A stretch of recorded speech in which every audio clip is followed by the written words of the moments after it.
Baik pemirsa Batik TV, sekarang saya sudah berada di Kelurahan Keraton Kidul dan saya sudah berada nih tepatnya di depan tempat lesehan KIM atau Kelompok Informasi Masyarakat, dan kebetulan di sini sudah diadakan berbagai macam kegiatan.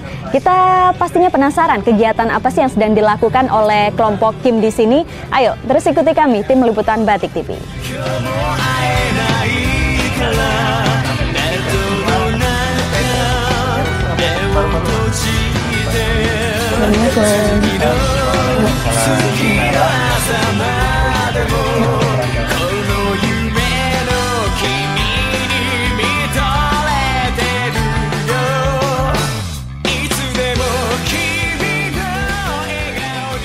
Baik pemirsa Batik TV, baru saja ya ini dilaksanakan kegiatan apa ini Pak? Ini kegiatan namanya akses informasi. Akses informasi, iya. Dan temanya apa ini yang diambil untuk hari ini?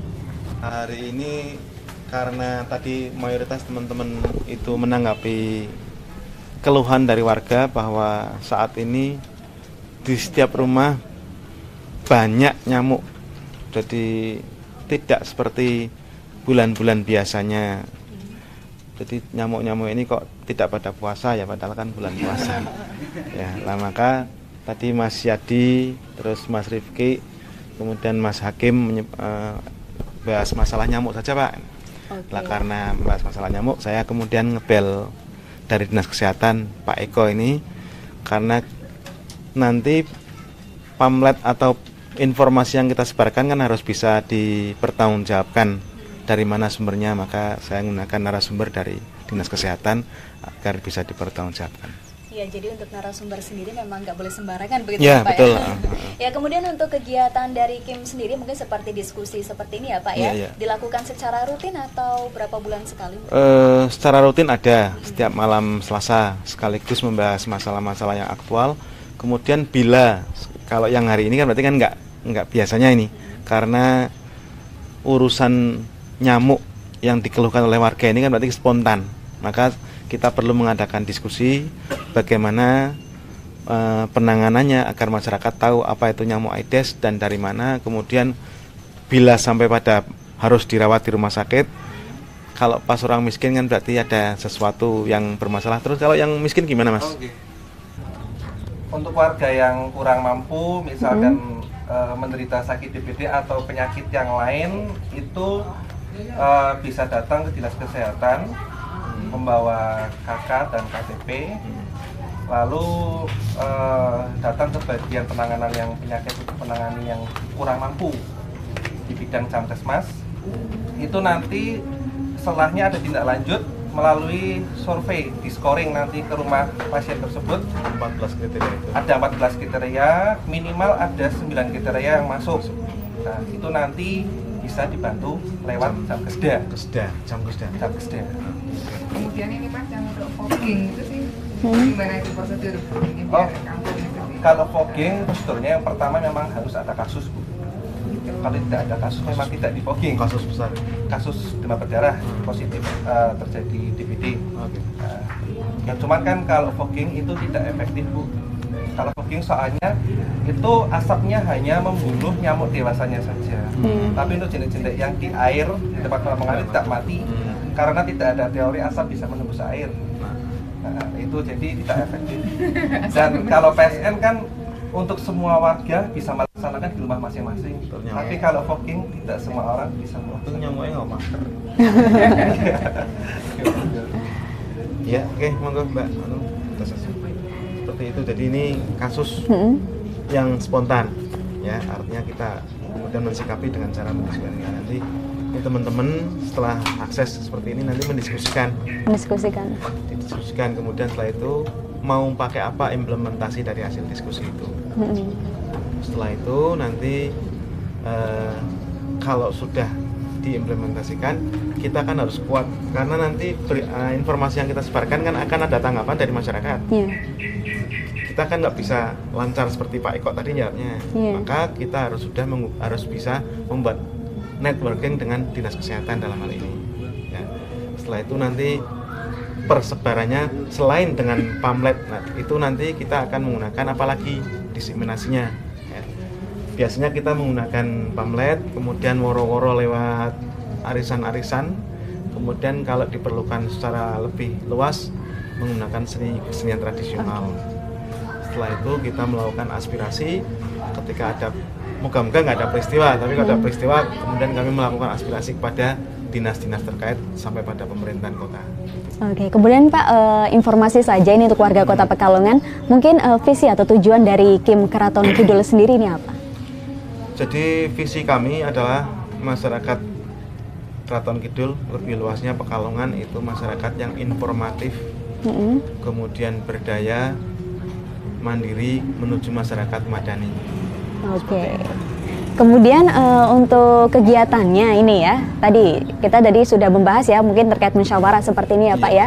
Ada kegiatan-kegiatan lain mungkin Pak yang dilakukan oleh kelompok informasi masyarakat di Keraton Kidul? Ya, pada awalnya kami kegiatannya hanya ini ya, akses yang kita sebut Adinda tadi. Kemudian kami kembangkan juga membuat semacam perpustakaan ya, yang apa namanya, kita namakan Pustaka Kampung Omah Pinter. Di samping Omah Pinter itu mempunyai banyak fungsi karena siapapun tidak mengenal usia boleh mengakses, boleh membaca apa-apa yang ada dalam rumah pintar tersebut. Sampai kemudian kami melakukan langganan internet karena meskipun wajahnya deso-deso ini, mereka butuh informasi secara internasional. Gitu. Kemudian yang kami lakukan lagi yaitu menghidupkan kembali kesenian khas Kota Pekalongan, yaitu Rebana Jawan. Itu yang mana Keraton Kidul termasuk yang turun-temurun kami hidupkan kembali, namun juga kami muati dengan muatan informasi yang disebarkan, sehingga kesenian itu kita sebut alat media persebaran informasi sekaligus alat pelestarian seni budaya asli Kota Pekalongan. Itu yang kami lakukan. Cukup banyak juga ya Pak ya. Kemudian ada studi banding nggak mungkin dengan KIM-KIM yang lain di luar daerah Pekalongan begitu? Kalau studi banding itu dulu pertama kali kami, berarti 2 tahun kami terbentuk ya Pak Budi ya. Ada kehormatan bagi kami untuk melakukan studi banding atas undangan dari Kerajaan Malaysia untuk kami berkunjung ke Malaysia. Di sana ada komunitas semacam KIM juga namanya Bestari. Selama seminggu. Kemudian KIM luar yang berkunjung atau melakukan studi banding ke Keraton Kidul ini adalah Pasuruan ya. Kemudian Malaysia itu sendiri. Kemudian Bandung. Kemudian dari LIPI 2 kali ya masuk ke kita.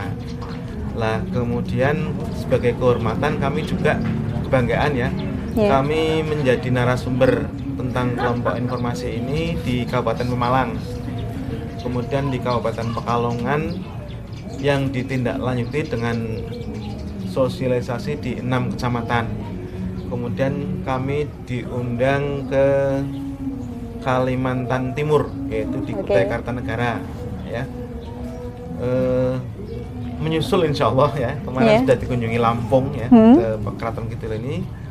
Menyusul insya Allah kita akan diundang ke Lampung juga. Informasi terakhir, Magelang dan Boyolali akan berkunjung ke Keraton Kidul ini. Oke, dan memang terlihat sangat tinggi jam terbangnya begitu pemirsa ya untuk kelompok informasi masyarakat di Keraton Kidul. Berarti bisa diinformasikan Pak mengenai prestasi yang pernah diraih oleh KIM Keraton Kidul ini? Prestasi secara formal dilombakan karena belum pernah dilombakan, sehingga memang tidak ada bentuk-bentuk prestasi yang nyata. Tetapi bahwa kami Keraton Kidul, KIM Keraton Kidul ini di catatan Kementerian Kominfo Pusat, kami masuk menjadi 4 terbaik se-Indonesia. Dan bahkan eksistensinya kami cukup bangga karena setiap ada kegiatan yang berkenaan dengan KIM, maka Kominfo Pusat selalu mengkaitkan Keraton Kidul sebagai KIM yang masih bertahan sampai sekarang, dan bahkan kegiatannya tanpa dibiayai oleh negara. Sudah bisa mandiri begitu ya Pak ya. Oke, terima kasih Pak untuk informasinya. Sudah cukup mungkin ya untuk pemirsa yang ada di rumah untuk mengetahui mengenai Kim yang ada di Keraton Kidul, dan semoga bisa mencontoh ya seperti Kim yang merupakan kalau di Pekalongan bisa dikatakan terbaik juga begitu ya Pak ya. Insya Allah. Let's go to the park. I wanna kiss you underneath the stars. Maybe we'll go too far. We just don't care. We just don't care. We just don't care. You know I love it when you're loving me. But sometimes it's better when it's publicly. I'm not ashamed. I don't care who sees us hugging and kissing, a love exhibition. Oh, we'll rendezvous out on the fire. Baik pemirsa Batik TV, seperti yang Anda saksikan ya, di belakang saya ini sudah ada anggota Kim yang akan memasang kertas yang baru saja mereka diskusikan mengenai demam berdarah, dan nantinya kertas ini akan menjadi informasi bagi masyarakat Keraton Kidul mengenai antisipasi ancaman dari penyakit demam berdarah.